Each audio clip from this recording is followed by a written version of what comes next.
A $10,000 budget no longer buys a nearly new car in Australia. It buys an older vehicle with higher kilometers, cosmetic wear, and several years of mechanical history that you have to investigate. The primary trade-off at this price point is straightforward. You have to accept less sophisticated refinement, meaning more cabin noise and basic materials, in exchange for proven mechanical reliability. This graphic outlines the market realities you will face. Pricing is dictated by state, year, kilometers, transmission, and condition. Because of these variables, you will not find every car on our list below $10,000 in every local market. This brings us to the golden rule of budget car buying. Spending your entire $10,000 limit on the purchase price is a trap. Emptying your wallet on the car itself leaves zero capital for mandatory immediate maintenance. To navigate this, we've identified 5 specific Australian market vehicles that frequently appear around this budget. When properly maintained, these are the cars that actually make long-term financial sense. Success here requires choosing a vehicle category that matches your exact lifestyle demands. If you buy capabilities you don't actually need, you will end up paying for them at the mechanic. Coming in at number 5 is the FZ generation Suzuki Swift. Specifically, you want to look for models equipped with the simple, naturally aspirated 1.4-litre petrol engine. This specific powertrain avoids the complexity of modern turbochargers. That translates directly to low running costs, and its footprint makes urban parking completely effortless. But there are compromises. You will have to accept noticeably limited boot and rear seat space, and the highway driving experience is fairly modest when it comes to cabin refinement. When inspecting a Swift, check the engine for oil leaks and rough running. On manual models, pay close attention to clutch wear, and if it's an automatic, make sure the shifts are perfectly smooth. Looking at the decision scorecard, it's clear the Swift is an ideal pragmatic tool. It is perfect for urban drivers and students, provided you purchase an unmodified example with complete servicing and absolutely no crash history. Number 4 is the second-generation Honda Jazz. For this model, the 1.5-liter petrol engine is the preferred choice because it provides noticeably stronger performance for daily driving. This diagram illustrates the Jazz's primary advantage. Its unique folding rear seat arrangement maximizes interior flexibility, allowing you to carry tall, long, or awkward items in a very small exterior footprint. The trade-off for that interior utility is comfort. The Jazz generates elevated road noise at highway speeds, and some drivers find the seating overly firm on longer trips. Because these are cheap, small cars, they are often maintained only when something fails entirely.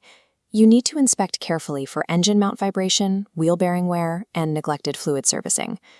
The scorecard for the Jazz shows it is the best choice for buyers needing maximum utility from a small exterior. Just ensure you secure an example with complete records and a perfectly smooth cold start.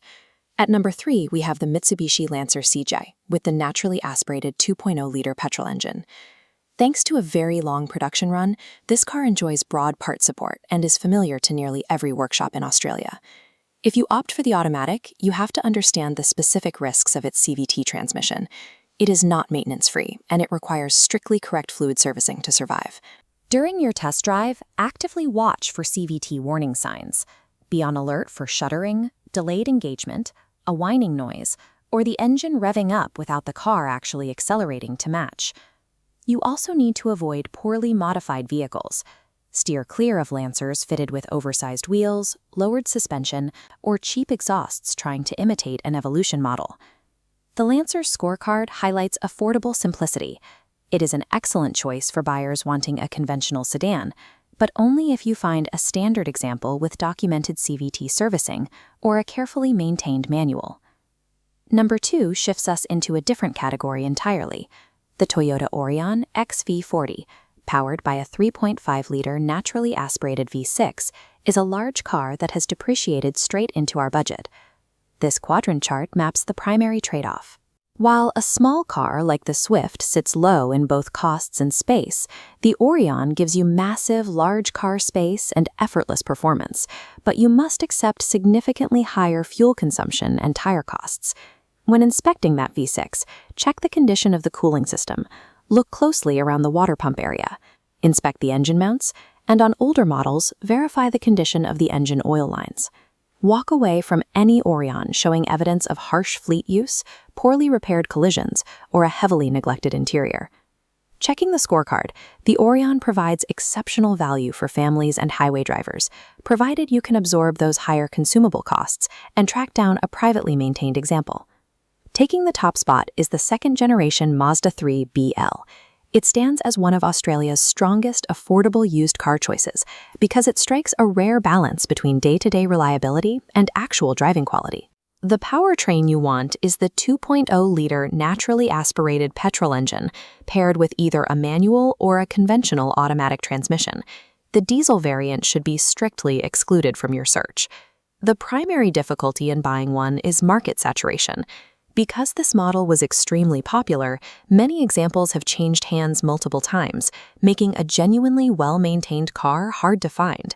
You need to inspect closely for both cosmetic and structural issues. Look out for fade headlights and damaged interior trim, and pay special attention to panel gaps that might hide previous crash repairs. The final scorecard crowns the Mazda 3 as the ultimate all-rounder for commuting and family duties. It rewards buyers who prioritize detailed service records and clean condition over the lowest advertised price. The core philosophy of navigating the $10,000 market comes down to this: the cheapest car in the search results is rarely the cheapest car to own. This interactive checklist shows exactly where your mandatory reserve budget will go. You need to expect and fund inspections and replacements for tires, brakes, a battery, cooling system maintenance, and fresh fluids. Before handing over any money, look at the right side of the checklist. You must check the VIN, complete a PPSR search for write-off history, inspect the vehicle from a cold start, and scan for stored diagnostic faults. It is vital that you review all paper servicing invoices yourself and arrange for an independent pre-purchase inspection to catch mechanical faults you might miss. Successfully buying a reliable car at this price point requires discipline. Prioritize the structural condition of the vehicle and a documented maintenance history over the badge on the grille or the number on the odometer.